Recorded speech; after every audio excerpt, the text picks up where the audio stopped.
Halo, assalamualaikum warahmatullahi wabarakatuh. Ini adalah video kedua saya dan kali ini saya akan mengangkat tema terkait dengan komunikasi. Sebelumnya saya akan menyampaikan sebuah kutipan, yaitu ada kutipan yang menurut saya sangat menarik. Cerdas, tapi tidak merendahkan orang lain. Kutipan ini saya ambil dari Syekh Ibnu Baz.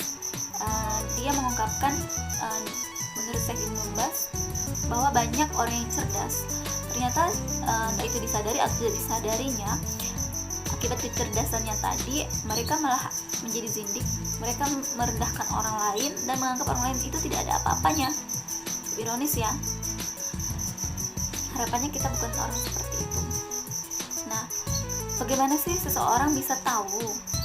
Ya, tentunya ada proses komunikasi sehingga bisa tahu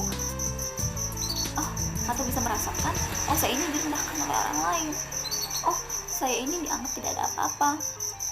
Nah, semua itu terjadi karena missnya dari proses komunikasi tadi. Nah, kali ini saya ingin berbagi sedikit terkait dengan teknik komunikasi, dengan upaya agar kita tidak menjadi orang cerdas tapi yang merendahkan orang lain. Nah, sebelumnya saya ingin mengucapkan terima kasih untuk Ibu Amalia selaku instruktur saya yang banyak berbagi ilmu terkait dengan ilmu komunikasi. Baiklah, dalam komunikasi itu sebaiknya kita awali dengan pemakluman atau memaklumi. Karena ketika kita sudah masuk dalam suasana yang saling memaklumi, maka itu akan dengan mudahnya menumbuhkan sikap simpati dan empati, menanggalkan semua sikap-sikap egois kita pada saat kita akan berkomunikasi atau berbicara dengan rekan. Komunikasi itu sendiri ada dua hal, yaitu ada yang verbal dan non-verbal. Di komunikasi verbal kita mengungkapkan melalui ungkapan bahasa-bahasa seperti ini. Kemudian itu lebih baik kita gunakan dengan bahasa yang santun, bahasa yang mudah dipahami, bahasa yang tidak menyakiti orang lain. Kemudian, dan jangan sekali-sekali menggunakan kalimat yang meremehkan orang lain. Kalau bisa dihindari deh, walaupun itu kita terkesan mau bergurau atau apa. Setelah itu, kenapa sih kita harus menghindari hal-hal seperti itu? Karena saya ingat ada sebuah pepatah yang ketika kita simpulkan, maka kurang lebih bunyinya seperti ini.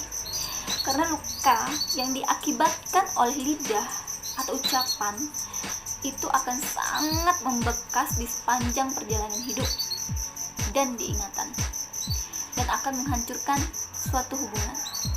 Satu kata saja bisa menghancurkan suatu hubungan. Tentu saja ada sebuah kata makian nih, Adit. Nah, itu ketika kita ucapkan pada seseorang, itu sudah melukai perasaannya, dan nanti kedepannya akan terjadi kerenggangan suatu hubungan. Nah, begitu juga, itu tadi verbal. Nah, begitu juga dengan komunikasi non verbal.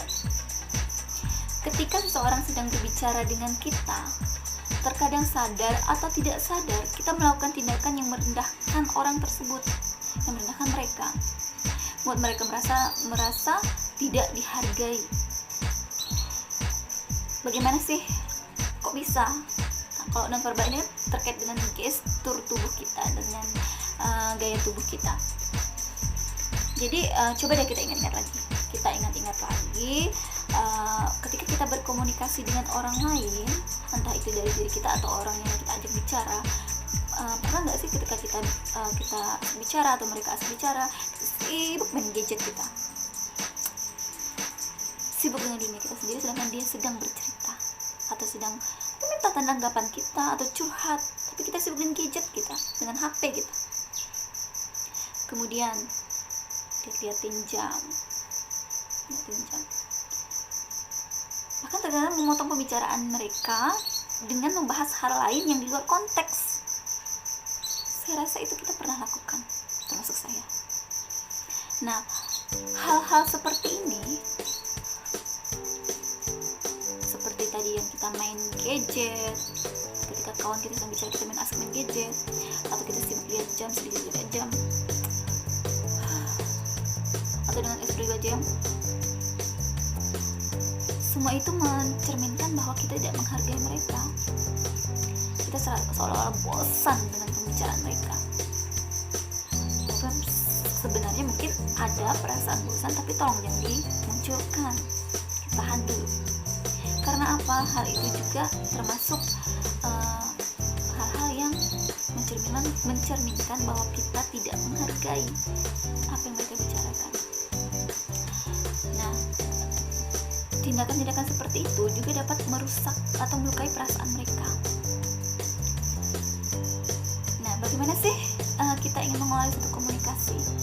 Sebenarnya komunikasi ini adalah proses untuk menyampaikan pesan atau proses menyampaikan dan penerimaan pesan. Nah, bagaimana harapan kita ketika komunikasi kita akan mendapatkan pesan yang baik, kesan yang baik. Nah, bagaimana prosesnya? Nah, prosesnya itu yang pertama, di awal kita harus berpikir bahwa setiap orang itu memiliki perbedaan, entah itu baik dari segi sosial, kepribadian, kebiasaannya, keadaan emosionalnya, bahkan tingkat pendidikan, pekerjaannya juga berbeda-beda. Hal ini bukan untuk kita untuk membedakan status sosial seseorang, tapi kita lebih cenderung untuk biar kita bisa menempatkan bagaimana sih cara kita berkomunikasi dengan mereka. Contoh, tidak mungkin kita berbicara dengan seorang anak kecil tapi kita pakai bahasa gaya orang dewasa. Cara memarahkan anak juga berbeda, bukan? Menegur anak. Selain itu, tidak mungkin juga misalnya seorang anak SD kita ajak bicara dengan menggunakan bahasa ilmiah tingkatnya perguruan tinggi. Penyampaian pesan itu akan gagal. Kedua, menggunakan bahasa yang dipahami dan tidak asing didengar. Misal kita berada di suatu tempat, misalkan kita gunakan bahasa yang biasa mereka dengar dan tidak asing menurut mereka. Kenapa? Agar itu memudahkan penyampaian pesan tadi dan dapat diterima dengan baik, tidak ada miskomunikasi, tidak ada miskonsepsi. Kemudian ketiganya, memahami konteks pembicaraan.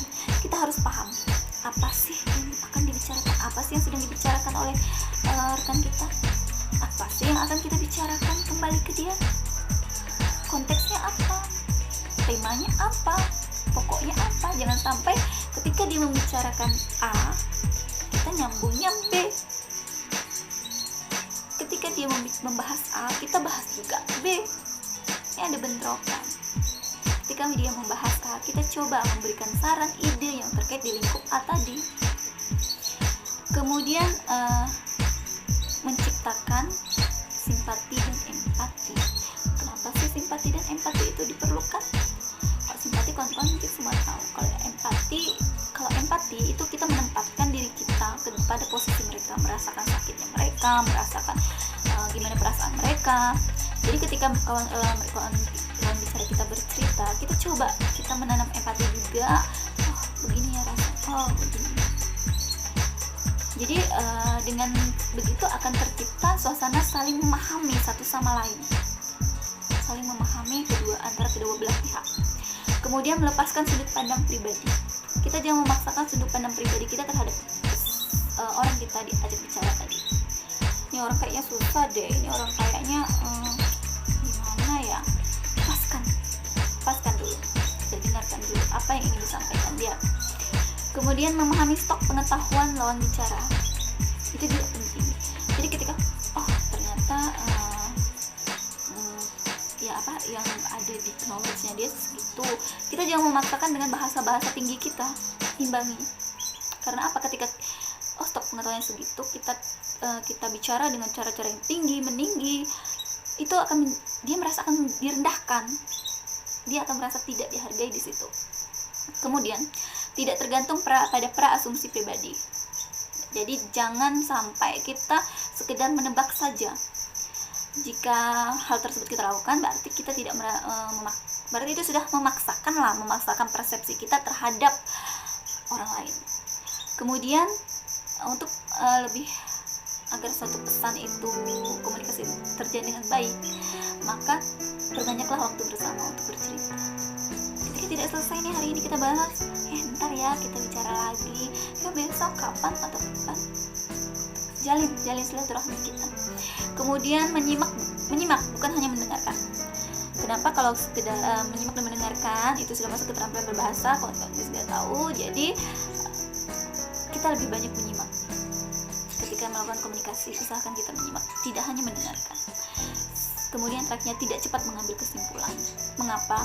Terkadang nih ketika orang sudah bercerita bla bla bla bla bla bla, kita simpulkan, orang ini rese, orang ini nih, ini.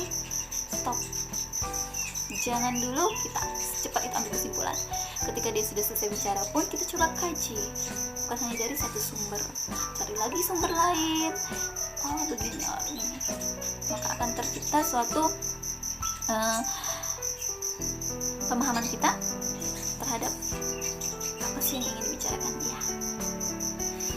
Nah, jadi intinya kita sebagai seorang yang sering berkomunikasi dengan orang lain, usahakan jangan sampai apa yang kita bicarakan itu menyakiti perasaan orang atau merendahkan orang lain. Karena tadi kembali bahwa